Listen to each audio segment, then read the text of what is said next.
Selamat berjumpa kembali. Salam sejahtera untuk kita semua. Pada kesempatan ini, kita akan membahas penyajian liabilitas jangka panjang dalam laporan posisi keuangan.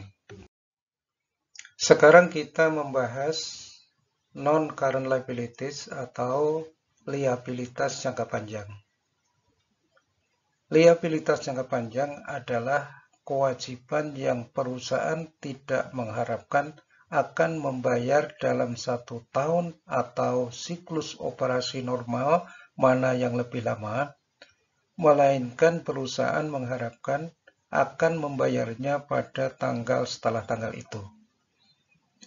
Contoh yang umum dari liabilitas jangka panjang adalah bonds payable, notes payable, deferred income tax, lease obligation, dan hutang pensiun.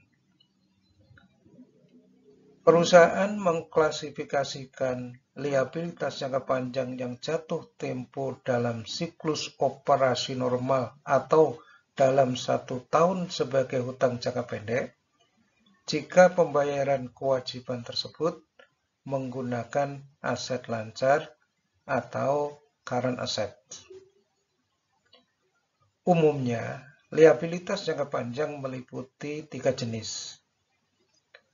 Yang pertama, kewajiban yang timbul dari kegiatan keuangan atau financing seperti penerbitan bonds, long-term lease obligation, dan long-term notes payable.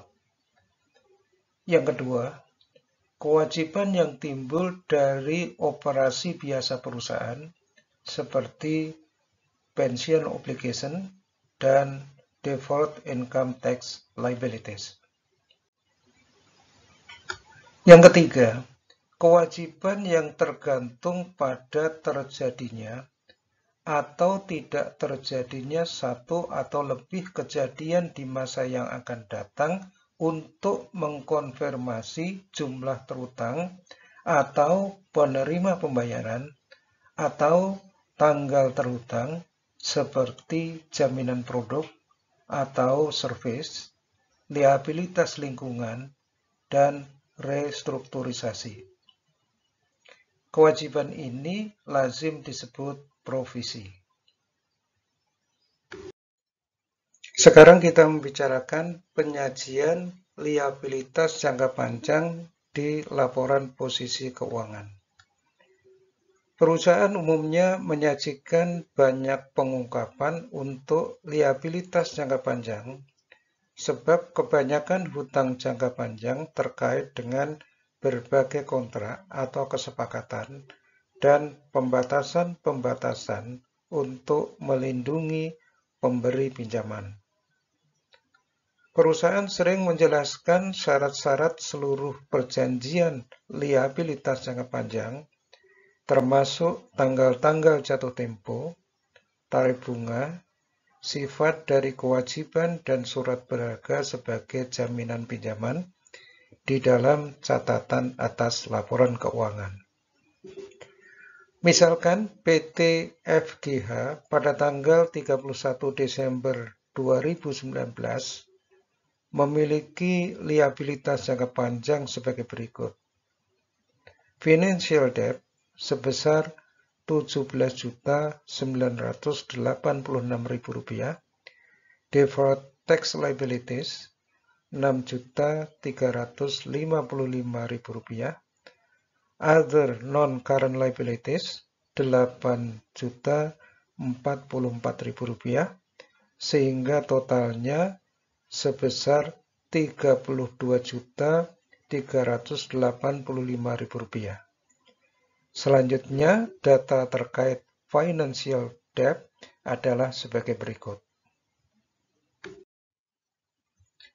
Financial debt sebesar Rp17.986.000 terdiri dari unsecured bond sebesar Rp17.193.000, hutang ke bank sebesar Rp706.000, finance lease obligation sebesar Rp87.000. Dilihat dari tanggal jatuh tempo atau tanggal jatuh temponya, financial debt sebesar Rp17.986.000 akan dibayar tahun 2021 sebesar Rp1.659.000, tahun 2002 sebesar Rp170.000, tahun 2023 sebesar Rp335.000, tahun 2024 sebesar Rp3.161.000, tahun 2025 dan seterusnya sebesar Rp12.661.000. Kemudian dilihat dari mata uang pinjaman, financial debt sebesar Rp17.986.000 adalah hutang dalam US dollar sebesar Rp12.946.000, hutang dalam mata uang yen sebesar Rp2.059.000, hutang dalam mata uang rupiah sebesar Rp2.981.000. Selanjutnya, berdasarkan data di atas dan data sebelumnya, disusun laporan posisi keuangan untuk bagian non-current liability sebagai berikut.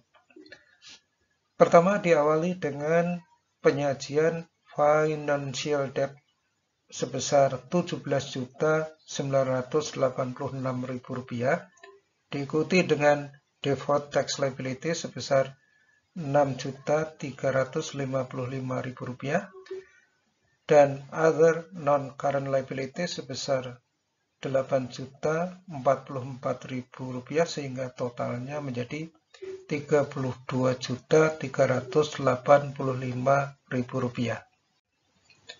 Selanjutnya, financial debt dirinci dan dilaporkan dalam catatan atas laporan keuangan, yaitu nomor 26. Informasi diawali dengan menyajikan rincian dari financial debt, yaitu unsecured bond sebesar Rp17.193.000, hutang ke bank Rp706.000, finance lease obligation Rp87.000, sehingga totalnya adalah Rp17.986.000.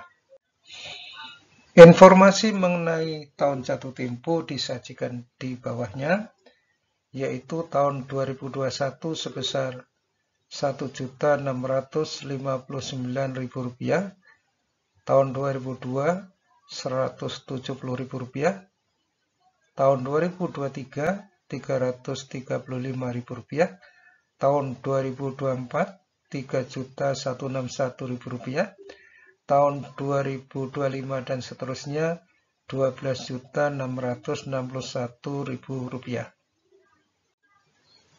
Selanjutnya dirinci berdasarkan mata uang pinjaman. Financial debt merupakan pinjaman dalam US dollar sebesar Rp12.946.000, yen Jepang sebesar Rp2.059.000, mata uang rupiah sebesar Rp2.981.000 sehingga totalnya adalah Rp17.986.000. Sekian dan terima kasih.